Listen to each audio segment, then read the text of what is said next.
महाराष्ट्र राज्याचे मुख्यमंत्री देवेंद्र फडणवीस यांच्या वाढदिवसानिमित्ताने सेवा सप्ताहानिमित्त भाजपा उरण पनवेलच्या वतीने वावेघर येथील गणेश मंदिरात भव्य रक्तदान शिबिराचे आयोजन करण्यात आले होते। सावळे ग्रामपंचायतीचे माजी सरपंच डॉक्टर अविनाशदादा गाथाडे यांच्या पुढाकारातून झालेल्या या उपक्रमाला नागरिकांचा उत्स्फूर्त प्रतिसाद लाभला। युवक, महिला, ज्येष्ठ नागरिकांनी यावेळी मोठ्या संख्येने रक्तदान करून सामाजिक बांधिलकी जपली। रायगड जिल्हा परिषदेचे अध्यक्ष मंगेश वाकडीकर यांनी शिबिराला भेट देऊन विशेष पाहणी केली। यावेळी आमदार महेश बालदी यांनी या शिबिराला शुभेच्छा दिल्या। रक्तदात्यांना यावेळी प्रशस्तीपत्रक व भेटवस्तू देण्यात आल्या। यावेळी आपटा पंचायत समितीचे सदस्य मयूर शेलार, सरपंच गीतांजली गाथाडे, उपसरपंच रवी राठोड तसेच ग्रामपंचायतीचे सर्व सदस्य व मान्यवर यावेळी मोठ्या संख्येने उपस्थित होते।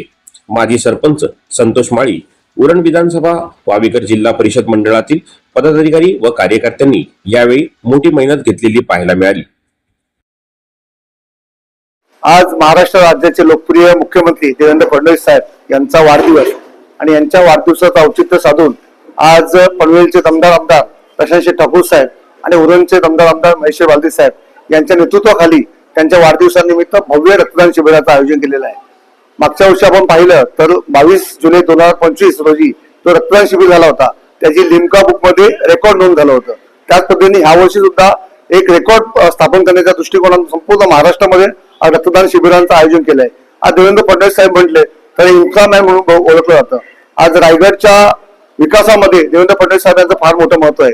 मग त्या दृष्टिकोनातून लोकनेते दिवा पाटील साहेब आंतरराष्ट्रीय विमानतळ असेल, एकीकडे अटल सेतू असेल, एकीकडे एकीकडे बिसिंग लिंक असेल, आज चौक पागोटे सारखा होणारा रस्ता असेल, येणारा नैनासारखा मोठा प्रोजेक्ट, या सर्वांच्या माध्यमातून रायगडचा विकास करण्याचा दृष्टिकोन हा देवेंद्र फडणवीस साहेबांचा आहे। एकीकडे आता पेन मध्ये नवी मुंबई, तिसरी मुंबई होत आहे आणि अशा इन्फ्रास्ट्रक्चर मॅनच्या मुख्यमंत्र्यांच्या वाढदिवसानिमित्तानं रुग्णसेवा हीच ईश्वर सेवा हे मानून आज आपण भव्य दिव्य रक्तदान शिबिर आयोजित केलंय। सर्वांचे प्रेरणास्थान या महाराष्ट्र राज्याचे मुख्यमंत्री सन्माननीय देवेंद्र फडणवीस साहेबांचा वाढदिवस म्हणजे युवकांसाठी एक उत्साहाचा सणाचा दिवस असतो। कारण का आपल्याला सर्वांना माहिती आहे की आपण देवेंद्रजींचा जर इतिहास पाहिला तर त्यांनी त्यांच्या राजकारणाची सुरुवात ही युवा वर्गापासूनच केली होती। म्हणजे मला वाटतंय राष्ट्रीय मंचावरती युवकांचं प्रतिनिधित्व करणं, त्याच्यानंतर त्यांनी अगदी कमी वयामध्ये नागपूरचं नगरसेवक म्हणून त्यांनी काम केलं, त्याच्यानंतर तिथे महापौर झाले, त्याच्यानंतर मुख्यमंत्री होण्याचा मान त्यांनी महाराष्ट्रामध्ये मिळवला। म्हणजे अतिशय तरुण वयापासून आज त्यांची जी कारकीर्द झाली सलग मला वाटतं तिसऱ्यांदा ते मुख्यमंत्री होण्याचा त्यांनी मान मिळवलाय। तर अशा एक थोर व्यक्तीच्या वाढदिवसानिमित्त आज आमच्या मंडळामध्ये जो भव्य दिव्य असा रक्तदान शिबिर आयोजित केलाय, सर्व युवकांना आवाहन करतो की आपण या रक्तदान शिबिरामध्ये सहभागी होऊन जास्तीत जास्त प्रमाणात रक्तदान करायचं।